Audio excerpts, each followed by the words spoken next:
विपिन शर्मा जी, आखिर क्या लग रहा है दिल्ली में जो समस्या है ड्रेनेज सिस्टम की, और उस पर जिस तरह से मुख्यमंत्री रेखा गुप्ता एक्शन मोड में है, ये सही है या फिर जिस तरह से यहाँ पर आम आदमी पार्टी और कांग्रेस ये कह रही है कि तो सिर्फ फोटो सेशन हो रहा है, काम हो रहा है या वाकई में फोटो सेशन है? क्या लग रहा है आपको? वर्षा जी, मैं अंग्रेजी अखबारों के साथ जुड़ा रहा हूं और दिल्ली की राजनीति को बारीकी से देखने का मौका मिला और उस पे कई ऐसे अहम पहलुओं को उजागर करा मैंने। तो यहाँ पर देखिए, मुद्दा तब बने कि जब कोई काम न करे। यहाँ पर अगर शुरुआत हो रही है तो मुझे लगता है थोड़ा धैर्य रखना चाहिए।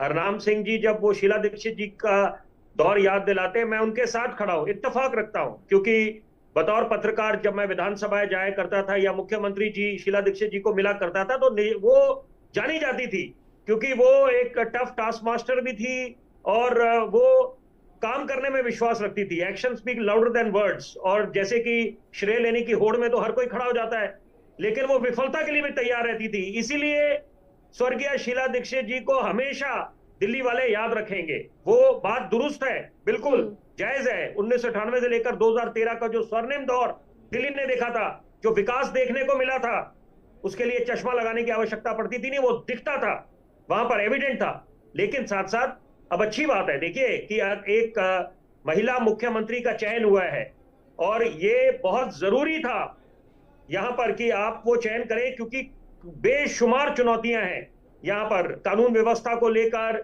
और यमुना मैया को लेकर। तो ये चुनाव लड़ा गया है, यहाँ पर बोला गया है कि कोई बोल रहा है कि यमुना जहरीली हो गई है, वाटर टेररिज्म की बात हुई, वाटर जेनोसाइड की बात हुई। तो यहाँ पर मुझे लगता है कि अच्छी बात है, एक शुरुआत हो रही है।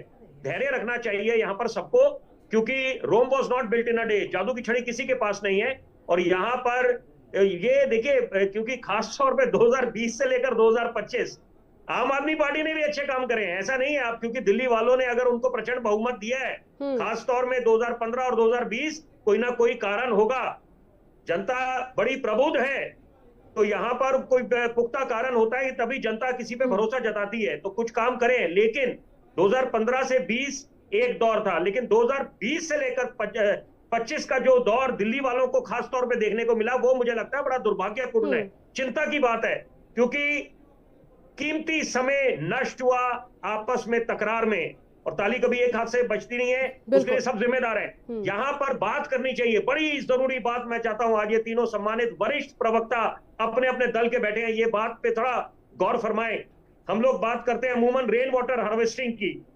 ये समय है कि हमारा ध्यान केंद्रित होना चाहिए वेस्ट वाटर रिसाइकलिंग, वेटलैंड्स बनाए, बायोडाइवर्सिटी पार्क्स बनाए, यहाँ पर ऑर्नामेंटल पार्क्स बनाए, ध्यान वहां केंद्रिट होना चाहिए। और डीसिल्टिंग अगर हो रही है अच्छी बात है, डीफॉगिंग होनी चाहिए, क्योंकि prevention is always better than cure. पानी जब सर के ऊपर से निकल जाएगा तब आप मामले का संज्ञान लेंगे। अच्छी बात है कि अगर बारिशों को लेकर यह ध्यान केंद्रित हो रहा है। और दूसरी बात है, ये कोई मुश्किलें कभी दस्तक देके नहीं आती। सदी की सबसे बड़ी महामारी है, एकाएक लॉकडाउन की घोषणा हुई, सपने में सोचा था नहीं ऐसा दिन आएगा, घरों में कैद होना पड़ेगा। तो यहाँ पर अब अच्छी बात है कि कुछ पुख्ता कदम उठाए जा रहे हैं। उसको कोई बोले विपक्ष का काम है मुकम्मल तरीके से आवाज उठाए। बिल्कुल हम चाहते हैं हमारा विपक्ष मजबूत हो, सरकार की खामियां उजागर करें, लेकिन साथ साथ ये भी समझना है कि यहाँ पर धैर्य रखना पड़ेगा, क्योंकि अगर दिल्ली वालों के हित में कुछ काम हो रहा है तो मुझे लगता है वो भी स्वागत योग्य है। बिल्कुल देव मोहन जी, आके देखिए वही बात यहाँ पर वरिष्ठ पत्रकार भी कह रहे हैं कि आप लोग थोड़ा धैर्य रखिए। ठीक है, आप विपक्ष में है, लेकिन कहीं ना कहीं इससे तो लोग ये भी समझेंगे ना कि अभी तो सरकार को आए हुए कितना समय हुआ है और आप अभी से इस तरह से जो है लगातार आरोप लगा रहे हैं, तो ये तो जनता भी समझती है कि आप कहीं ना कहीं मुद्दों को ढूंढकर राजनीति भी कर रहे हैं। हो सकता है ये जनता के बीच में ये जा रहा हो मैसेज।